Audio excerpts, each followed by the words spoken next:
Super cool radio.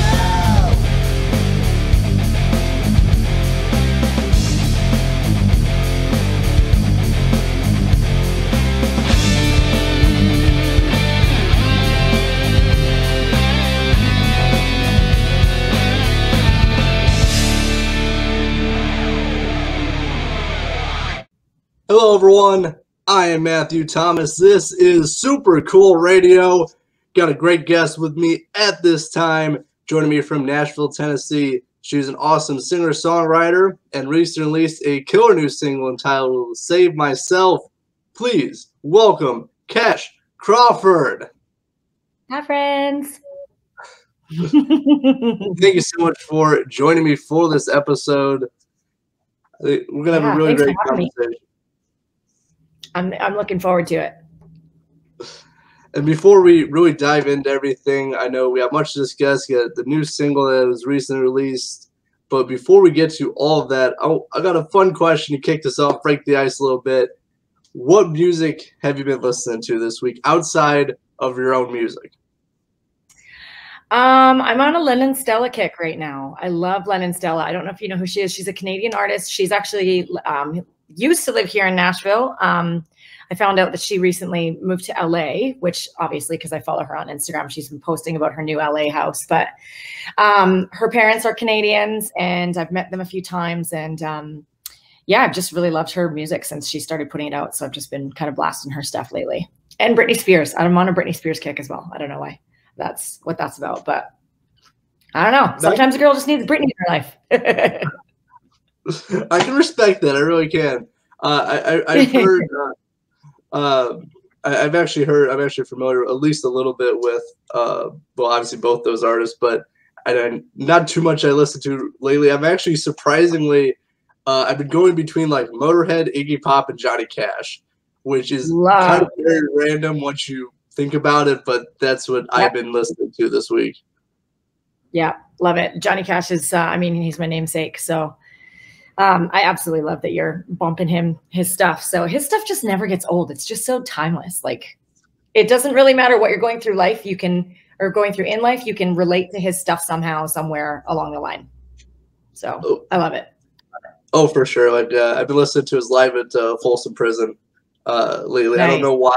I just started listening to that, and I'm like, it's got that soulfulness in his voice. Like that's like, to me, the biggest drawing to his music is just his voice and how incredible it is. Yeah.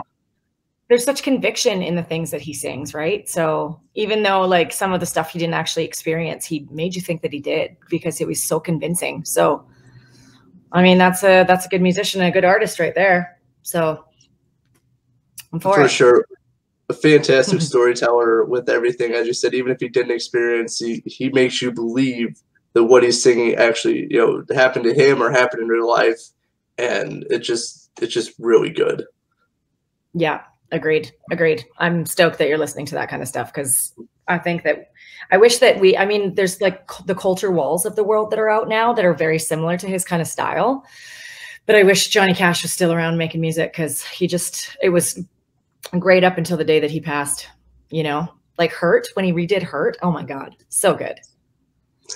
Yeah, one of the first songs I listened to him, listened to Johnny Cash, and I didn't know it was a cover until like my brother said, okay, that's a 9 Inch Nails cover, which, by the way, respect 9 Inch Nails, but I think Johnny Cash did it better. He just had that emotion in his voice for Hurt. Yeah. Yeah. It's like the lyrics that are written in that song, he's like been through it. You know what I mean? Like he was like, what, in his 80s when he recorded that, or 70s or something, and he just like that, yeah. Just like, you can tell that he's just singing from life experience, 100%.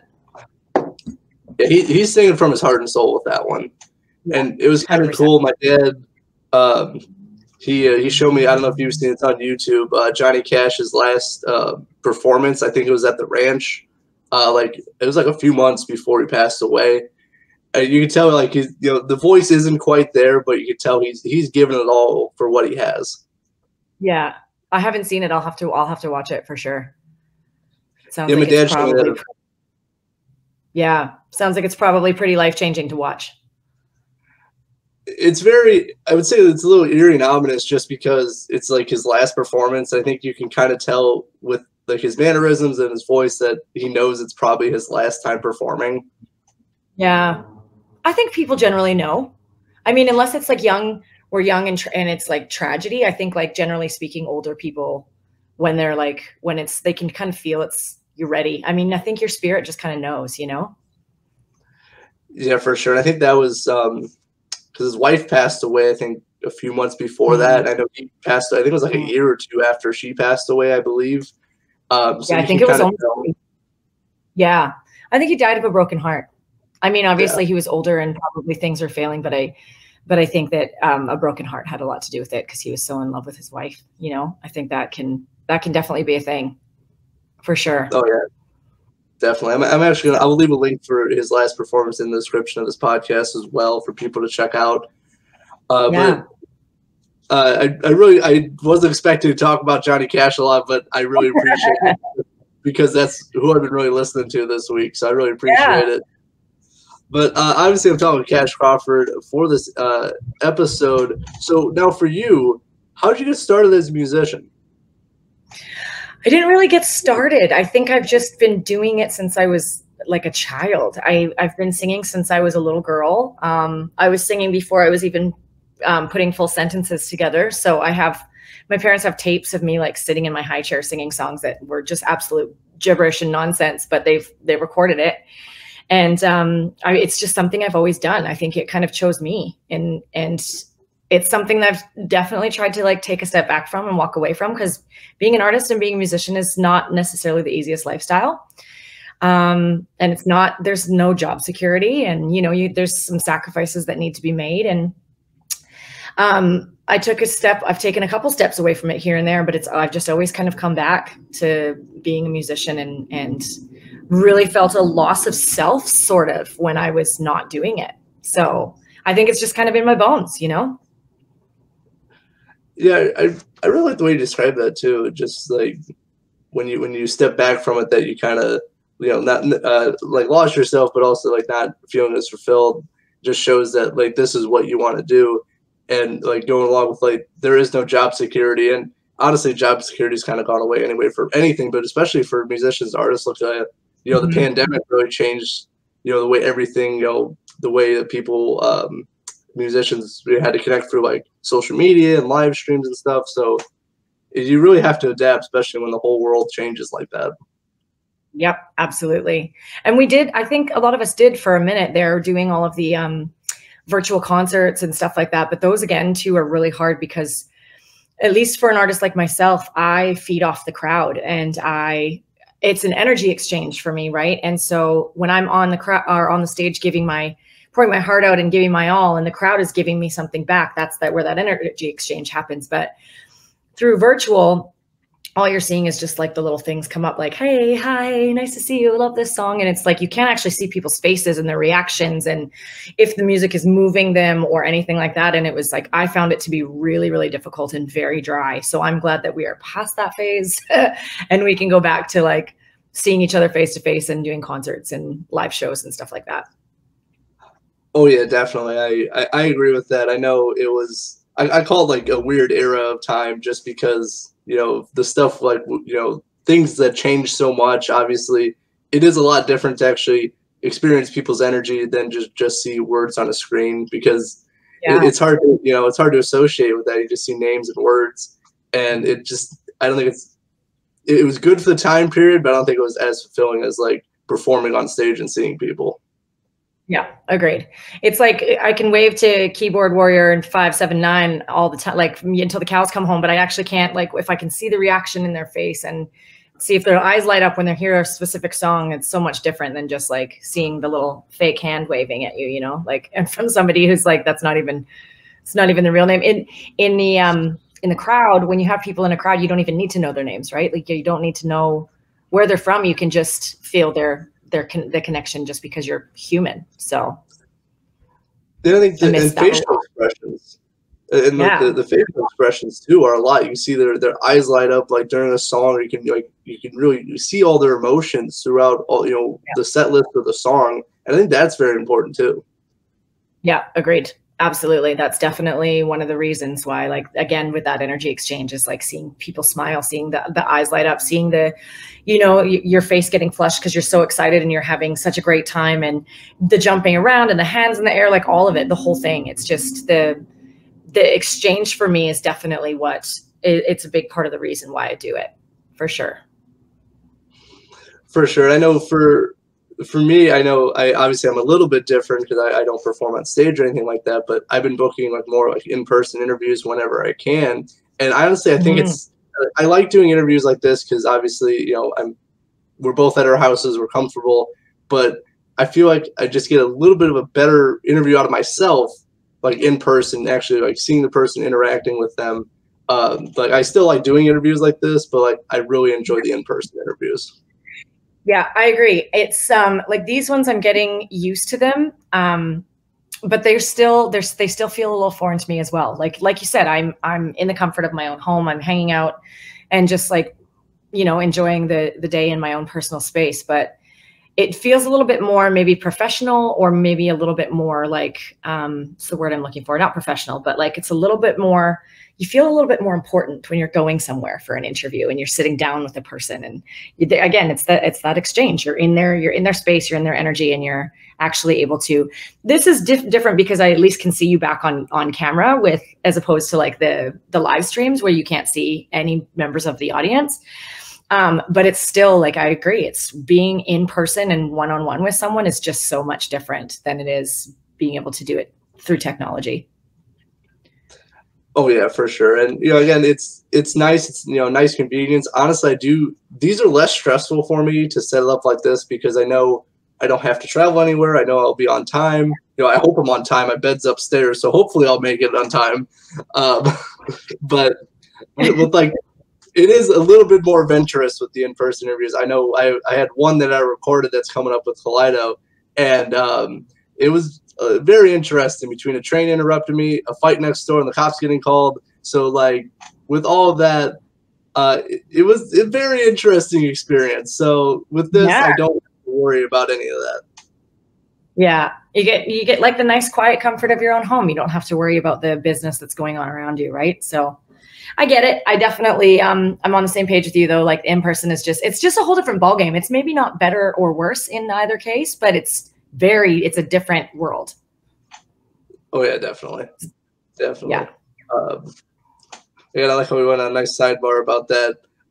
Even though I kicked it out, even though the question was about you, but it somehow turned into all of that. But hey, that's all right. It's an interview. We're having fun. And I mean,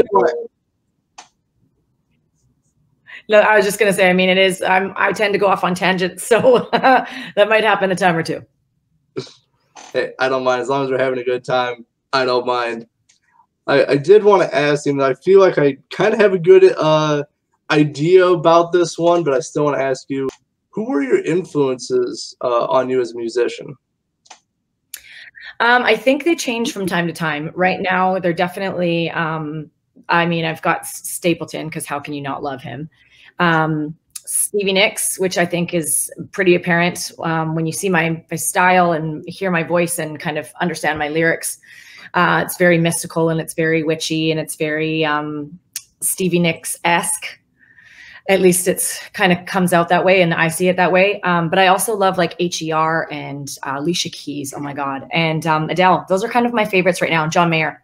So those are kind of like the core people that I generally listen to. And then when I'm kind of floating around with artists like Len and Stella, I'll tend to write stuff that's a little bit more resonant of like her style. And it just kind of happens. I'm a little bit spongy that way. Whenever I'm listening to a specific artist, I end up kind of mimicking them a little bit, pulling a little bit of their influence into my own sound. And I think it's cool. I think that's kind of how you can kind of keep morphing into, like you keep morphing your art, right? Your art keeps changing and evolving as long as you're staying authentic to who you are and the messages that you want to put out. I think it's important for us to evolve as artists. That's kind of what we do. We evolve as people. Why wouldn't we evolve as artists as well? 100% agree. And I know it's kind of funny, like with some bands, if they decide to like change their style or stuff, and people are like, hey, what happened to the old stuff? What happened to like your old style? and then they go back like the next album and like do it like similar to their previous albums. They go, hey, why didn't you do anything different? So it's like, it's that kind of funny paradox that goes on. But with it's influence, like you're damned if you do it, you're damned if you don't, right? Like somebody's gonna love it and somebody's gonna hate it with anything that you do. So you just have to do it for yourself. Exactly. Like the way I look at stuff is like, as long as like, if I'm pleased with it, which I know I'm always my hardest critic with stuff, but if I'm happy with something, like that's my number one agenda. That's my number one quota and agenda is like, I want to please myself first. Yeah, absolutely. I think that's the most important thing specifically with art is like your art just isn't going to resonate with people if you're trying to be someone other than yourself. And if you're being very honest and very real with who you are, then you kind of can't go wrong in that because somebody somewhere is going through the same thing. You know, like we are all interconnected in some way, shape, or form, and somebody somewhere is experiencing the same thing and somebody is going to resonate with it. And it's probably exactly the message that they needed for some purpose in their life. So I think it's just super important to just be real and not be anything that anybody else expects you to be. Does that make sense? Yes, it does. Yeah. You know, and like, it's so hard. It's very hard to fake emotions. Like people kind of see like if you're just trying to be someone else that you're not, or not like being completely genuine. People see that. It's easy to pick up, especially kind of nowadays with everything that people kind of catch on pretty quickly. So to me, there's really no point in really being like that. You know, it's better to be more genuine and be yourself than try to like, oh, if they made it by doing this, I'll just do the same thing. It just, to me, it doesn't resonate. I agree. I think that's kind of why people aren't really resonating with a lot of the new music that's out. Some stuff is great, and some stuff is just like we've been listening to this for the last 10 years. Can we move on now? Like, and I don't mean to sound like a total jerk in saying that, but I think that people are kind of sick of you can only live on cotton candy for so long before your body literally starts craving vegetables again. And you need that nutrients. And I feel like that's kind of the same with music. Like we've been fed this cotton candy diet of this fluffy, crappy, no good for you music. And people have gone through shit in the last couple of years. And we're looking to things like the arts to help us work through those emotions and the personal battles that we've gone through. And when we have only cotton candy to turn to, people are starving for the meat and potatoes that used to be in music. I think that's why people really miss a lot of like the bands from the 60s, 50s, 60s, 70s, 80s, even 90s, is because there was just so much more nutrients in the songs. I feel like music is soul food, and we've just been feeding our souls sugar and garbage. And now it's kind of like people are ready for the real stuff again. So, which is really cool. That's why I'm glad that I'm like coming up right now, because the timing's perfect. So. No, I really do agree. I know if you look hard enough, there is some great new music out right now, but I like definitely like a lot of the stuff, like I turn on like the local rock station and it's like, I can't tell who is who because it all just sounds like the same stuff. Unfortunately, it's very, I think, one-dimensional nowadays with a lot of like the mainstream stuff. Again, not knocking all new music. I do have to say that. I do want to clarify that. But there's just so much that just feels like copycats, or just like they're just like using like the same style, same riffs and all that stuff. And it's boring. Yeah. Yeah. I think people, like I said, people are just ready for something that's a little bit more grounded, a little bit more new sounding, even if it's like super old, something that just feels good, something that resonates with their souls and their life experiences and stuff. Like I love the songs like Cruise. I love that song, the Florida Georgia Line song. It is a jam when you are driving down a street in the summertime with all your windows open, and that's perfect for that. But when I'm like working through some grit, I'm turning on Fleetwood Mac, like I'm turning on songs that make me feel something. So like those driving songs and those summertime jams are awesome. But when you're like actually needing to process some emotion and process some trauma, which I think a lot of the world is having to deal with right now, you're needing something that's a little bit more, it's got a little bit more beef to it, I definitely agree. It's got to have the emotions in there. You got to be able to feel that connection with it. And there is certain songs like that, like you really feel that connection to. no matter how old it is, like the emotions and like the lyrics, the themes, they're all still there and they're all still very relevant. Yeah, agreed. That's what good timeless music is all about. That's right. That's right. But I do want to talk about, because the big reason I have you on the show is because you just released a new single entitled "Save Myself." I do want to start, before we really dive into it, like, how was it writing and recording "Save Myself"? It felt like it was just ready to come out. Like, it just kind of, we wrote it so quick. I think we wrote it in like half an hour maybe. And it felt like it was just like, it was ready to come out. So it was kind of like the song just showed up for me, and it wasn't necessarily me. Like, I know, like, there's songs like The House That Built Me by Miranda Lambert. I'm pretty sure that song was written over the course of 3 years. So sometimes songs take a really, really long time. And sometimes they just come out. And when they come out, I feel like for me, that's like because I need to say, something is needing to be said right then and there. And I had done some work and done some healing, and it was just the right time. So, and the guys I wrote with were just, they created this really awesome environment and safe space for me to be as open and vulnerable as I could. And there was like no judgment. It was just a really, really great little writing crew that we had. It was me and 2 other dudes, Don Miggs and John Luzzy. And they just they made me feel like they were big brothers, and I was safe to just let everything out and talk about all of the things, and then go in and just hammer it out in the studio and really get into the emotion of it. We actually ended up using most of the scratch track because the emotion was so raw, and I was just right in there in the moment. So that was a really cool part of it.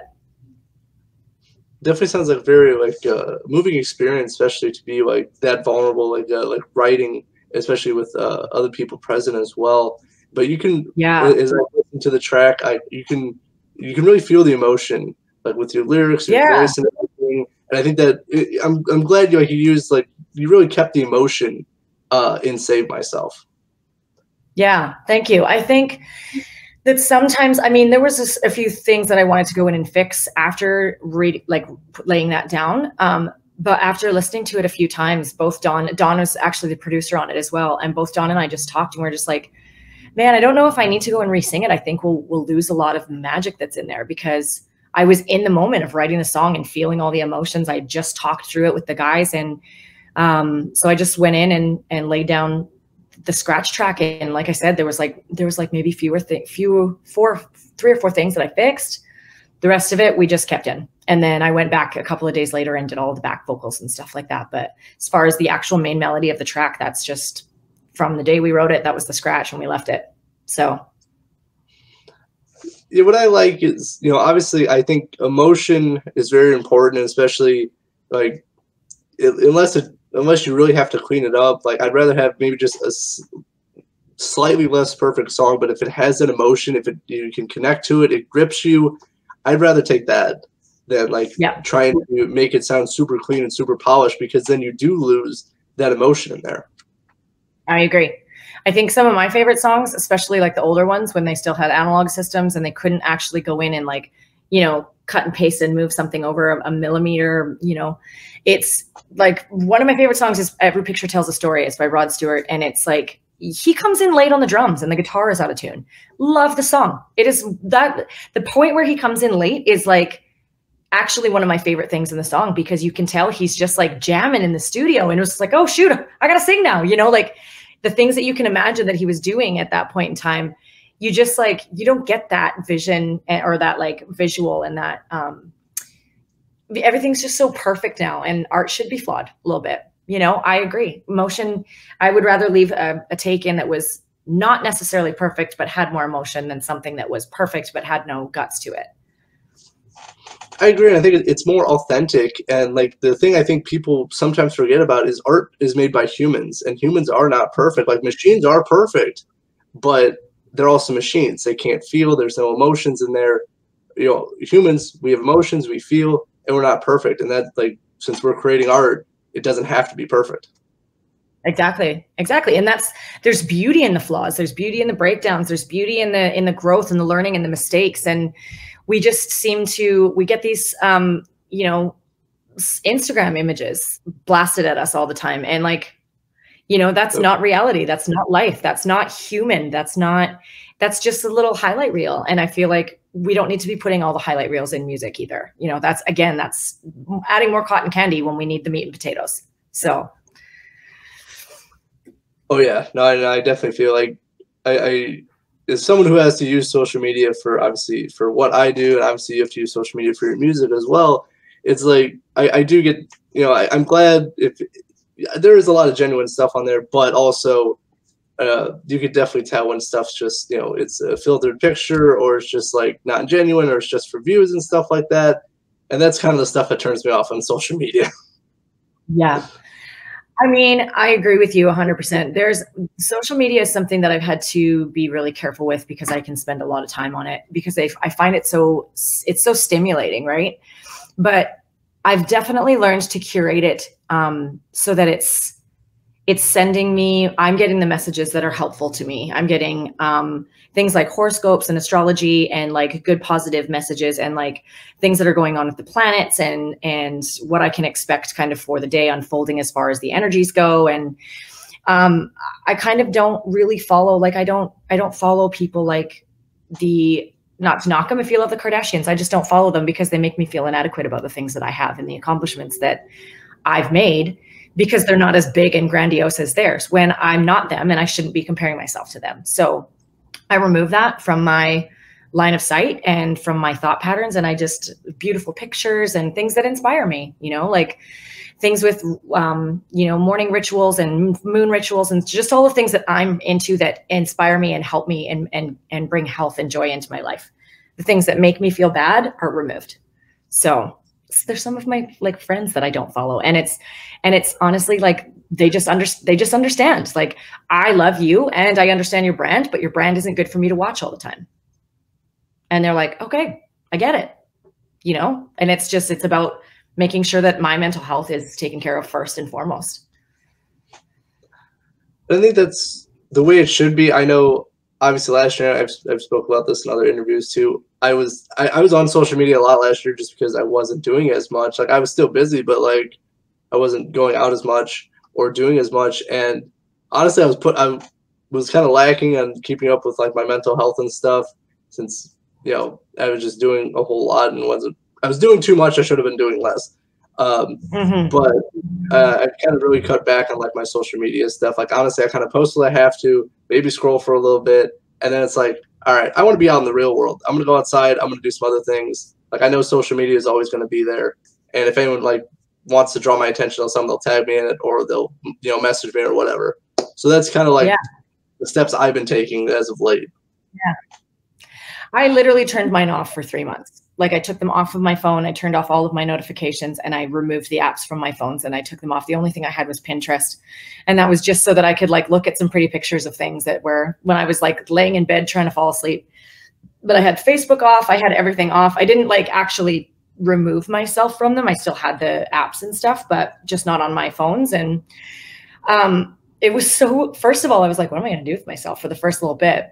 But then I finally was like, I'm going to go outside. I'm going to take a walk. I'm going to go listen to this song. I'm going to go for a drive. I'm going to take myself out for a coffee, because I wasn't sitting there like this, wasting hours of my day. I was actually doing things. But I found like, it was definitely, I took myself off because I was in a bad place mentally. And I found that it was making me spiral downward more.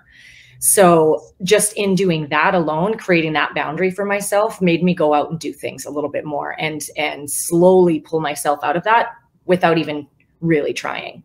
It was just kind of it just kind of happened naturally because I was getting out in nature and moving and doing whatever I needed to do, not sitting and staring at a screen, wishing I had somebody else's life every day. I definitely agree. I know it's a great tool. I will say that. I've made so many great connections just through social media, but also I feel like it really like highlighted my insecurities too. Like I would either see something or read something, I go, man, they could do that. Why am I not doing that? Kind of stuff. So that's why I really kind of cut out just looking for that. Plus, it's better for your neck and posture, by the way. Yep, sit up straight. Right. Except I am slouching in this chair, but also I'm leaning back. So there you go. But we've been covering a lot of stuff. I don't know how much. I know. I was like voted the most talkative kid in class, so this is bound to happen. Oh, okay. Well, that's good. I wish I would have known that ahead of time. for you, as I'm starting to close out this interview a little bit, but we were talking about the writing process of Save Myself. Was that a different writing experience, like as you described, compared to previous songs you've written? Yes, 100%. So it was actually my very first time writing with Dawn and John. And I hadn't even met John at that point. I had just like walked into a room and there he was, and we introduced and got right to it. But these guys, they just like, we sat down, we started talking. I previously had chatted with them via text message, and I had sent a little poem out that I had kind of like, I'd like to put a lot of like poetry, some of the poetry that I write into my song. So the first couple of lines are the beginning of that poem. And I really stressed that I wanted to like have it, because like the first couple lines are, I've been watching how the moon moves when it moves, or when it, I was watching how the moon moves on its way into the sea. So I had to think about the line.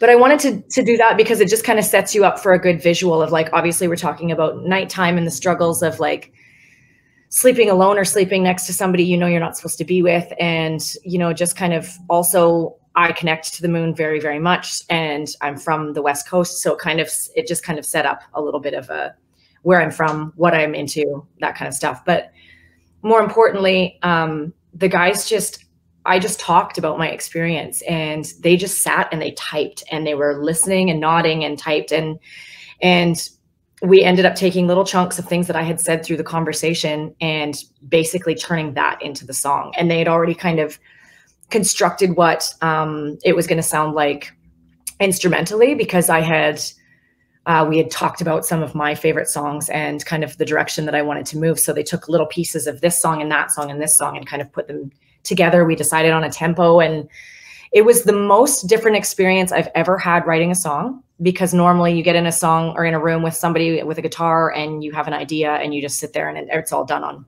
guitar. But this was pretty much already kind of somewhat put together as far as the melody and the instrumentation went.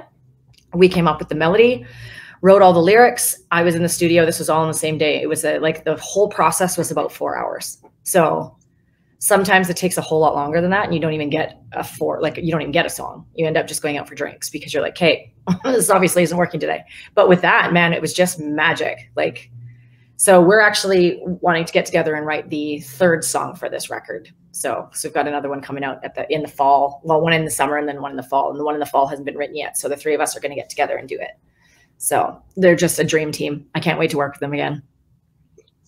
I'm very happy for you with that. Sounds like a really great experience. And you know, building a song like that, like as you said, it came together very quickly. But I think it was everything just lined up very perfectly. And it was like something that you had to get out. Like you already, even if you didn't know like what the direction was right away, like you had some stuff you had to say. Yeah, it felt like it was in the stars. Like it was just a song that people needed, a song that I needed to get out for me personally. And it's just, I mean, just even with the success that we're seeing from, this is like one of my first real singles that I've really like gotten a lot of like, I've put a lot of myself behind. And then this is like, you know, I really feel like I was ready to get this song out, and it just felt like the timing was there. So, and I'm an independent artist, like in the amount of traction that we're getting is like, it's very apparent that people were ready for it, and I was ready to write it. So, you know, I'm definitely very happy for you, especially as an independent artist. Like you have to do a lot of the legwork for yourself. Obviously, you know, you have people around you that are helping you, but it's like you still got to do. You know, you don't have like a huge either record label or company backing you. It's like, this is you. This is what like I have to do. I'm pouring a lot of like my own finances and stuff into it, which is, I absolutely believe you should invest in yourself. For me, this is my quote unquote college fund. That is all my, you know, that I'm throwing into I'm going into debt for my college, but it's just, I'm actually making art. But, you know, it's like, I was able to connect with this really great team that you chatted with, Danielle, and they've 100% believed in my vision and have taken it and ran with it. And again, timing. Like I had to wait until the right time to find them. And I was supposed to release something completely different, and it completely fell through. And I ended up working with them for 2 months longer than I thought I was going to. And now I'm just going to continue working with them because of the stuff that they're doing and the way that we've created a relationship. And it's just, I mean, the timing is just crazy. It's all, like I said, just feels like it's all in the stars at this point. What I've definitely learned, especially like this year, is timing is it's very weird, but it's very important as well. Like, you know, some stuff like you don't even think is going to happen, and then like 2 days later, like a week later, you know, you get a door open like that, or something cool like that happens that you just don't expect. And I know Danielle, as you mentioned, I really enjoy working with her. Great person, very professional, and one of my favorites to actually, you know, work with to set up, you know, interviews, press releases, music, all that stuff. So I'm glad you have a great team that you were working with.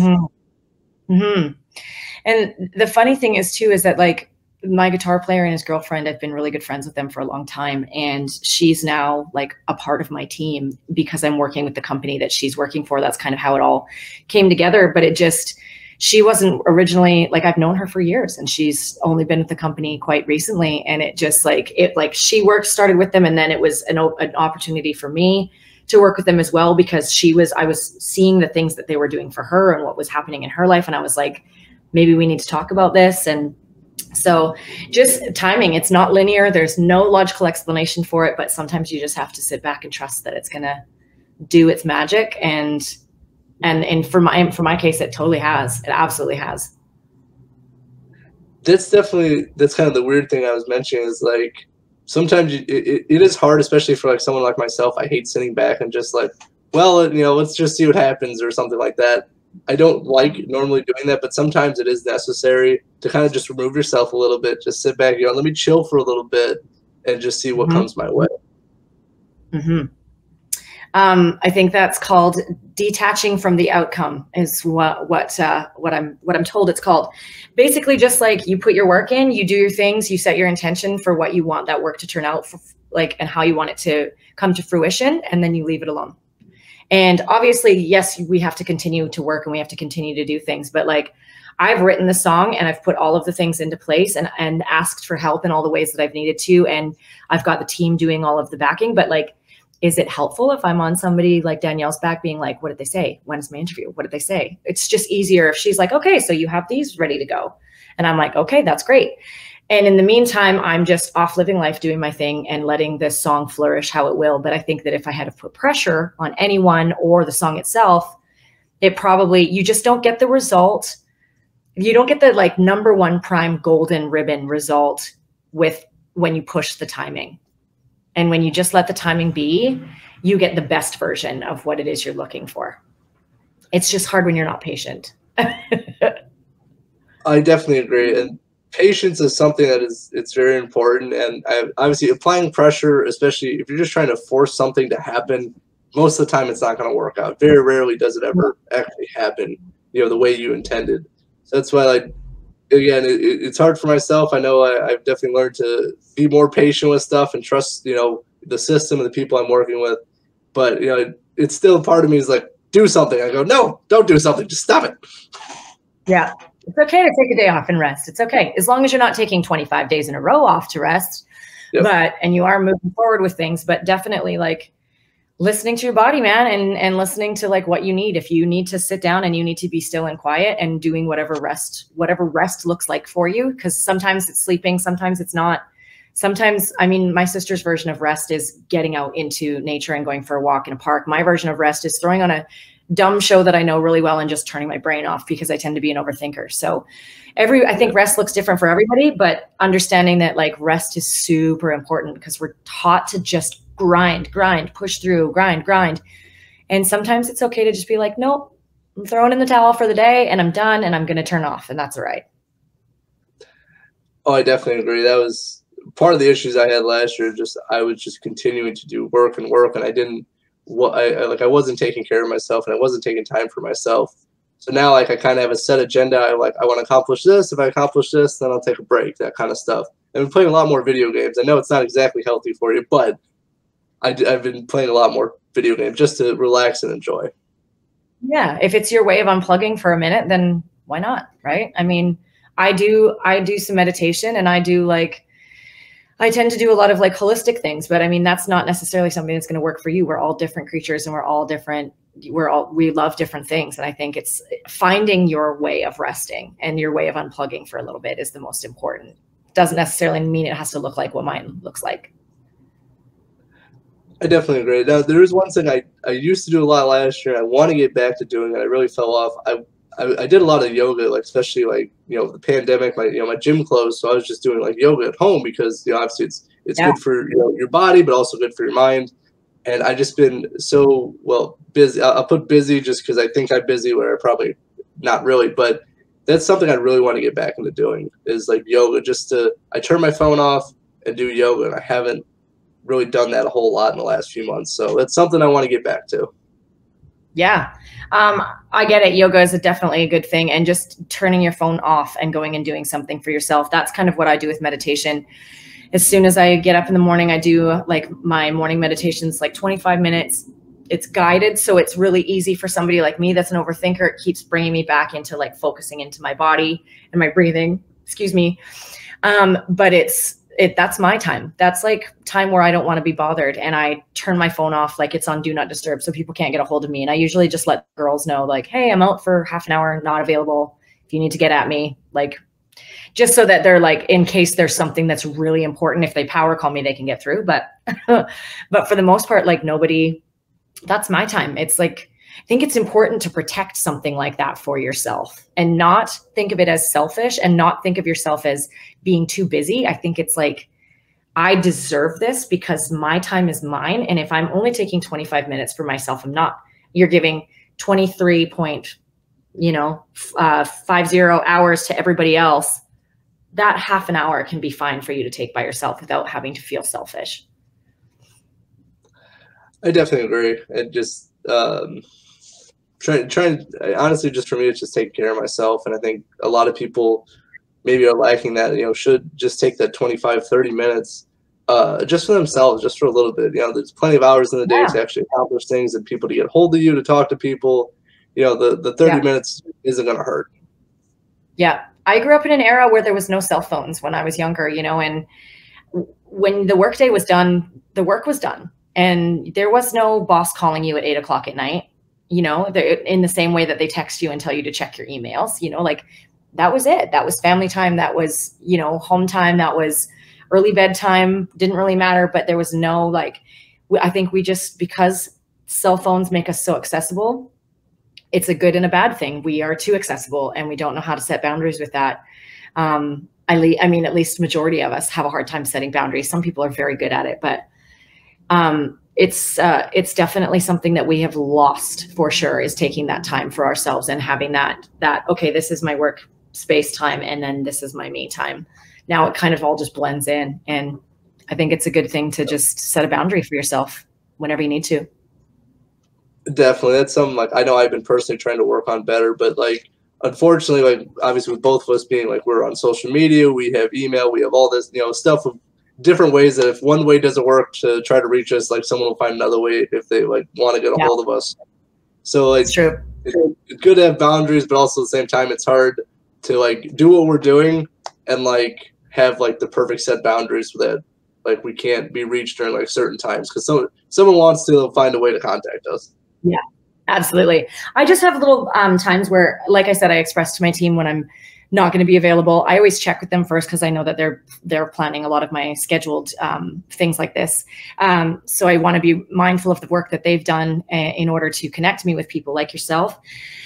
But it's also okay for me to say like, hey, I need a couple of hours rest. I'm taking a nap. And like, unless it's an emergency, I got to step away for an hour and just go rest for a little bit. You know, like they also understand burnout. I think it's also surrounding yourself with the people that are empathetic of that and are safe for you and careful with you, and being able to express when you're starting to feel burnt out and when you're starting to feel like you need a rest, or you're having a bad day, or you're really stressed out with something.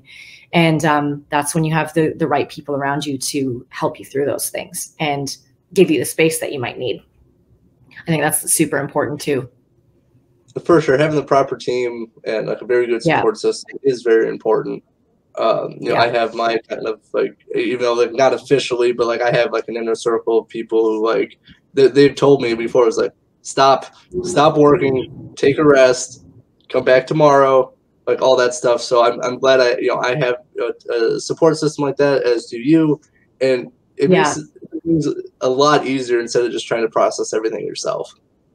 Yeah, absolutely. And people to like help you lighten your load too, right? Like I struggle with social media. I'm not very tech savvy. And I'm really thankful that one of my other team members, Brittany, she's just like, she helps me when I get so frustrated with posting on Instagram and TikTok and stuff like that sometimes, because I know I will be doing something wrong and I know the right way, but I just can't figure out how to do it. And I'll get so frustrated. So she'll just go in and fix it for me or tell me how to do it, or give me a little screen recording of how to. And like one day I couldn't remember for the life of me how to, and I know how to do this. This was the frustrating part. I was like, I've done this a million times. I know that it's super easy. I couldn't figure out how to take my post from Instagram and put it into my story. It's just that one little arrow. That's all you got to do. And I just was like, oh my God, I have literally, like, I've Googled it 4 times. I cannot figure it out. Brittany's like, okay, I'm just going to send you a screen video. And then as soon as she did, I was like, wow. It was kind of embarrassing, but at the same time, like, thank goodness for her, because I was so frustrated. And it was just a quick, easy fix of her sending me a screen recording. This little button right here. This is how you do it. She's like, you know this. And I was like, oh, yeah, I totally know this. And I've done this a million times. So I just feel really, really cool right now. But like, instead of being like, her being like, Cash, are you serious? She was like, oh, okay. You're having a brain fart and you're obviously like, you need help. You're not asking me for me to make you feel stupid. You're asking because you generally need help. So they do. And that's the beautiful thing about having the right people around you, is they don't make you feel dumb for mistakes that you may feel dumb for, or things that you're still learning or can't remember or whatever. The right team is just like this, such a game changer. Oh yeah, definitely. And I know it's having a team around me that I've kind of put together this year has helped me out just so much. And I know with like the right team, the right people involved, it makes life just so much easier, for sure. 100%. 100%. Now, I know I kept you a little bit longer than what I was planning on, and hopefully I know my voice is starting to go out a little bit now. So what are your plans for the rest of this year? Obviously, it's June, year's halfway over. How are you going to close out 2022? Well, I'm hoping to release 2 more songs, and we'll see kind of what happens with those. But by year's end, I'm hoping to have some festival dates set for 2023. So that's kind of what I'm hoping to. Festival dates are like my big golden egg kind of goal. I want to get on some big festival shows. So I'm hoping that happens, and that people can keep loving this song and keep streaming it and playing it, and it gets lots of attention. And then hopefully with the next 2 as well, so that I can jump on some stages and come visit people in their hometowns. Love it. Love everything about it. I do hope the best for you for obviously, obviously Save Myself got some really great traction. Best of luck with like the next 2 songs, festival dates, all of that as well. If anyone's interested, where can they find you online? So if you go to, I've got a website, which is Cash Crawford Music. All of my stuff is there, but you can find me on Instagram, which is Cash Crawford. You can find me on TikTok, which is Cash Crawford Music. I'm also on Facebook, but I'm not on Facebook a lot, so it's not necessarily the best way. I would do Instagram or TikTok. And then, yeah, absolutely, my website. And then just all of the streaming platforms, I'm there too, so. Right on. I'll drop some links in the description of this podcast. Please check out Stream Support. Give light to Cash Crawford. I had a really great time chatting with you. I was not planning to go as long or cover half the stuff that we did, but it was a phenomenal time chatting with you. Awesome. Thank you so much for having me. It was a good time for sure. Of course. Please check out Stream Support. Give a like to Cash Crawford. Links will be in the description. For Cash Crawford, I'm your host, as always, Matthew Thomas. Thank you so much for watching and listening to Super Cool Radio. And remember, stay frosty.